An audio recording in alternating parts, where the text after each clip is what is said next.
Why are so many people saying things like drinking ayahuasca is like 20 years of therapy in one night? Or there is a life before and after taking ayahuasca? And is this all really true? I can say in my personal experience, it definitely was. That's why I decided to make this video in order to share the wisdom I learned from the shamans and to share what I learned in the ceremonies from Mother Ayahuasca herself. Hello, I'm David and welcome to my YouTube channel. Short disclaimer, psychedelics are not for everyone. So if you think about doing it for the first time, please do your research and make sure that everything is safe. If you have any questions, just type it down in the comments. I'm very happy to help.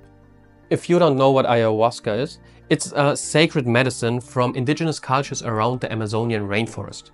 And on top of that, it's one of the most potent hallucinogenic psychedelics known to humanity. Ayahuasca typically attracts two types of people.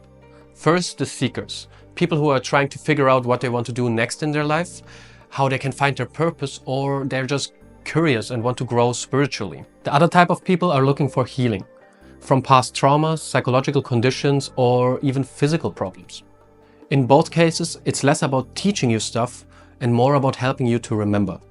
A very wise shaman there said, people come to the ceremonies and are looking for answers. And then they're leaving and realizing it's about asking the right questions. When I booked my flight to Ecuador in 2023, I already had my calling for more than 3 years. But I needed a complete ego death in form of a breakup to finally get serious and follow my call.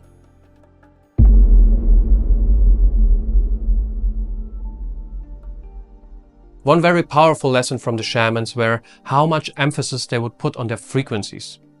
They said things like, your words are spells casted towards the universe.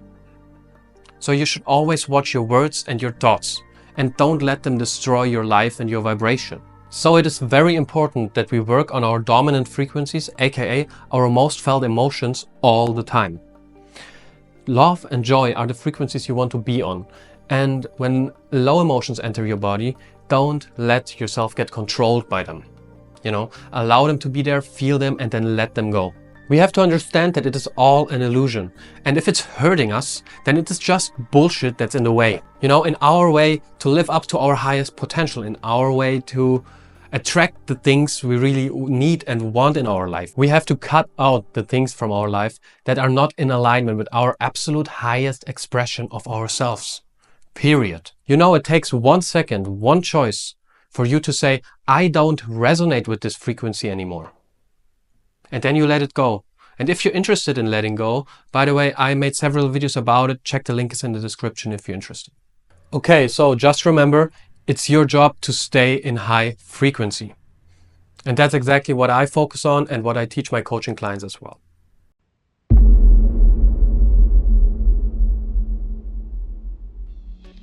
Okay, let's get into the next lesson. During one ceremony, one of the shamans said, whenever you speak your wishes, do it with a straight look forward so it can connect with the energy in front of you and reflect back to you. So this lesson is about manifestation. Who of you thinks that manifestation is a passive process? To sit at home and just think about the things you desire and therefore attract it. You heard it in my ironic voice. This is not how this process works or how we achieve anything in this reality. The universe wants us to take responsibility and that we take massive action. That's how we manifest anything in this reality. It's a co-creation with the universe. And you need patience, a high work ethic, and you need to prove that you are truly serious. That's why action is the highest form of prayer. Have you ever thought about it in that way? Everything manifests. The life you're living right now is the result of your past, let's call it prayers. If they were consciously or unconsciously, it doesn't make any difference. And to take it even a step further, your whole life is manifested by the prayers of your ancestors. The shaman said, you have to figure out what you want to do and why you want to do it. The how comes from itself. So that's why I chose to do what I'm passionate about. And even though it was frightening and I had to start all over again, on my newfound path, every day makes up for it. Because I feel I'm now in alignment with my vision. So focus on the journey and not on the outcome, and know that inside of you are all the tools you need. Just connect to your inner strength. I had learned that I had to give everything I need to myself, you know? So I was not projecting it onto a goal or a person on the outside. And if the energy becomes too heavy on your path, you should clean yourself. Let it down in the ground. You let the energy in and you can let it out again. One very good way to do that is to go barefoot onto the grass and to visualize the dark energy leaving your feet and to inviting the light from up top. There are actually scientific studies that have proven that this practice soaks toxic metals out of our feet into the ground. Because think about it, that's exactly what Mother Earth is doing. Whenever you go in the forest or when you go in the nature somewhere where it's beautiful, it takes that heaviness away from you. Here's another nugget of wisdom from the shamans. Happiness is the hardest energy to handle because it can very quickly transform into euphoria. And that's the place where we get hurt. So keep that in mind. Be conscious of it as soon as your wish has manifested.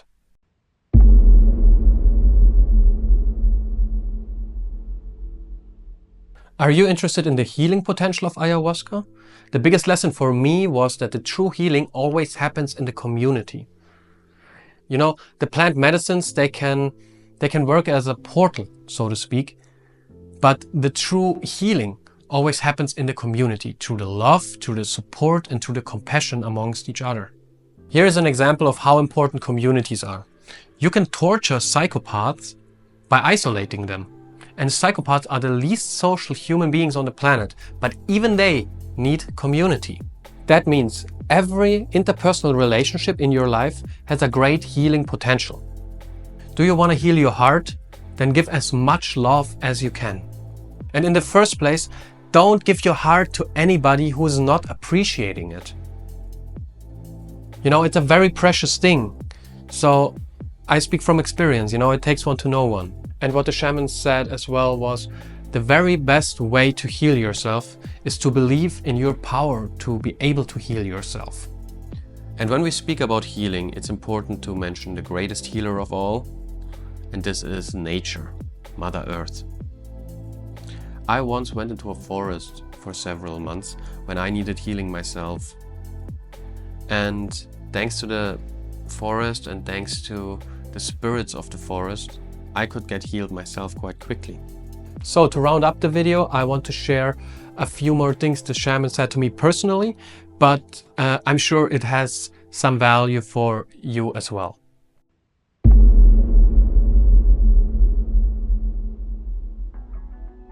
There is no right or wrong, just experience. Don't repeat mistakes, but don't be too hard on yourself either. Mistakes happen. Watch your words and your thoughts and make decisions when you have to. But take your time beforehand. Create a vision, aka perspective for your future.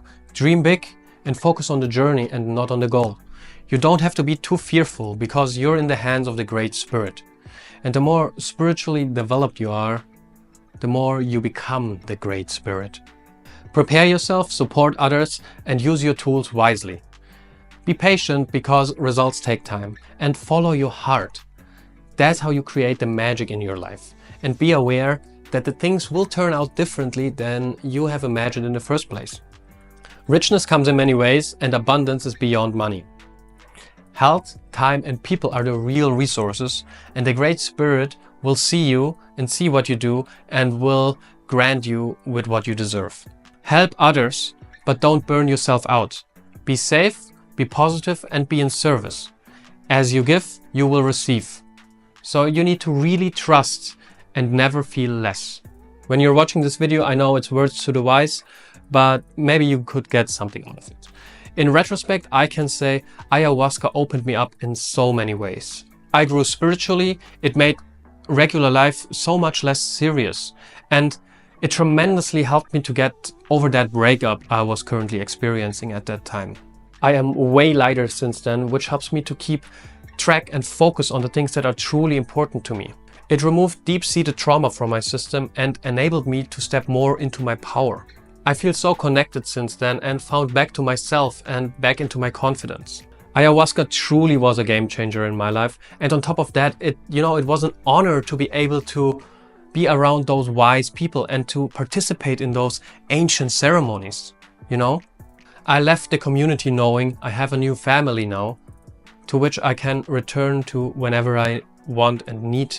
I literally could love bomb you forever now about how beautiful and great this experience was, but I will not do that to you.